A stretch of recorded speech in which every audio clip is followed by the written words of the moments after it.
Les juges, chapitre 16. Samson trahi par Dalila et prisonnier des Philistins. Samson partit pour Gaza. Il y vit une femme prostituée et entra chez elle. On dit aux gens de Gaza, « Samson est arrivé ici. » Ils le cernèrent et lui tendirent une embuscade toute la nuit à la porte de la ville. Ils restèrent tranquilles toute la nuit, disant, au point du jour, nous le tuerons. Samson demeura couché jusqu'à minuit. Vers minuit, il se leva. Il saisit les battants de la porte de la ville et les 2 poteaux, les arracha avec le verrou, les mit sur ses épaules et les porta sur le sommet de la montagne qui est en face d'Hébron.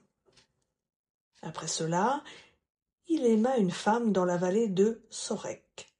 Elle se nommait Dalila. Les ducs des Philistins montèrent vers elle et lui dirent « Séduis-le pour savoir d'où lui vient sa grande force et comment nous aurons pouvoir sur lui. Nous le lierons pour le dompter et nous te donnerons chacun 1100 cycles d'argent. » Dalila dit à Samson « Révèle-moi, je te prie, d'où vient ta grande force et avec quoi il faudrait te lier pour te dompter. » Samson lui dit « Si on me liait avec 7 cordes fraîches, qui ne soient pas encore sèches, je deviendrais faible et je serais comme un homme quelconque. » Les ducs des Philistins apportèrent à Dalila 7 cordes fraîches qui n'étaient pas encore sèches. Elle le lia avec celle-ci. Or, une embuscade se tenait là, près d'elle, dans la chambre. Elle lui dit « Les Philistins sont sur toi, Samson. » Et il rompit les cordes comme se rompt un cordon d'étoupe quand il sent le feu. Ainsi, l'origine de sa force ne fut pas connue. Dalila dit à Samson « Voici que tu t'es joué de moi. Tu m'as dit des mensonges. Maintenant, je te prie, révèle-moi avec quoi il faut te lier. » Il lui dit « Si on me liait avec des cordages neufs, dont on ne se serait jamais servi, je deviendrais faible et je serais comme un homme quelconque. » Dalila prit des cordages neufs avec lesquels elle le lia. Puis elle lui dit « Les Philistins sont sur toi, Samson. » Or l'embuscade se tenait dans la chambre. Et il rompit, comme un fil, les cordages qu'il avait au bras. Dalila dit à Samson « Jusqu'à présent tu t'es joué de moi. Tu m'as dit des mensonges. Révèle-moi avec quoi il faut te lier. » Il lui dit « Tu n'as qu'à tisser les 7 tresses de ma tête, avec la chaîne du tissu. » Elle les fixa sur le piquet, puis elle lui dit « Les Philistins sont sur toi, Samson. » Il se réveilla de son sommeil et arracha le piquet du tissu avec la chaîne. Elle lui dit « Comment peux-tu dire « je t'aime » alors que ton cœur n'est pas avec moi?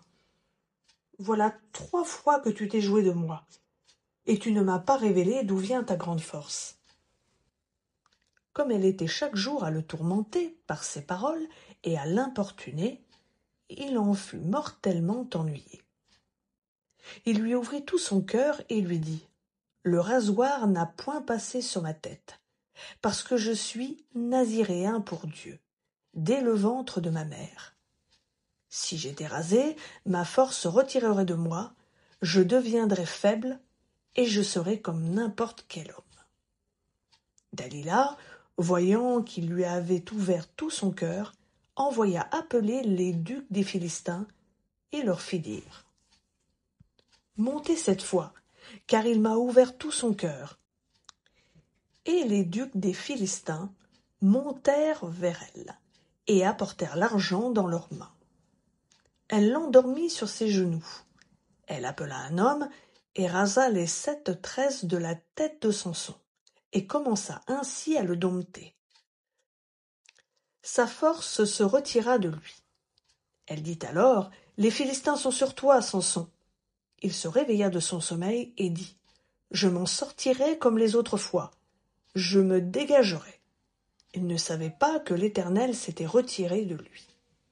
Les Philistins le saisirent et lui crèvèrent les yeux. Ils le firent descendre à Gaza et l'attachèrent avec des entraves de bronze. Ils tournaient la meule dans la prison. Samson se venge et meurt. Cependant, depuis qu'il avait été rasé, les cheveux recommençaient à pousser sur sa tête. Or, les ducs des Philistins s'assemblèrent pour offrir un grand sacrifice à Dagon, leur dieu, et pour se réjouir. Ils disaient, « Notre Dieu a livré Samson, notre ennemi, entre nos mains. » Et quand le peuple le vit, ils célébrèrent leur Dieu en disant, « Notre Dieu a livré entre nos mains notre ennemi, celui qui ravageait notre pays et qui nous faisait tant de morts. » Dans la joie de leur cœur, ils dirent, « Appelez Samson, et qu'il nous divertisse. » Ils appelèrent Samson de la prison, et il joua devant eux. Ils le placèrent entre les colonnes. Et Samson dit au jeune homme qui le tenait par la main, « Laisse-moi toucher les colonnes sur lesquelles repose l'édifice et m'appuyer contre elles. » L'édifice était rempli d'hommes et de femmes. Tous les ducs des Philistins étaient là. Et il y avait sur le toit environ 3000 personnes, hommes et femmes, qui regardaient Samson jouer. Alors Samson invoqua l'Éternel et dit, « Seigneur éternel, souviens-toi de moi, je te prie. Ô Dieu, donne-moi de la force seulement cette fois-ci, et que d'un seul coup, je tire vengeance des Philistins pour mes 2 yeux. » Et Samson inclina les 2 colonnes du milieu sur lesquelles reposait l'édifice. Il pesa sur elles, l'une à sa droite et l'autre à sa gauche. Samson dit, « Que je meure avec les Philistins. » Il s'arc-bouta avec force, et l'édifice tomba sur les ducs et sur tout le peuple qui était là. Ceux qu'il fit périr à sa mort furent plus nombreux que ceux qu'il avait tués pendant sa vie. Ses frères et toute la maison de son père descendirent et l'emportèrent. Lorsqu'ils furent remontés, ils l'ensevelirent entre Tsoréa et Eshtaol dans la tombe de Manoah, son père. Il avait été juge en Israël pendant 20 ans.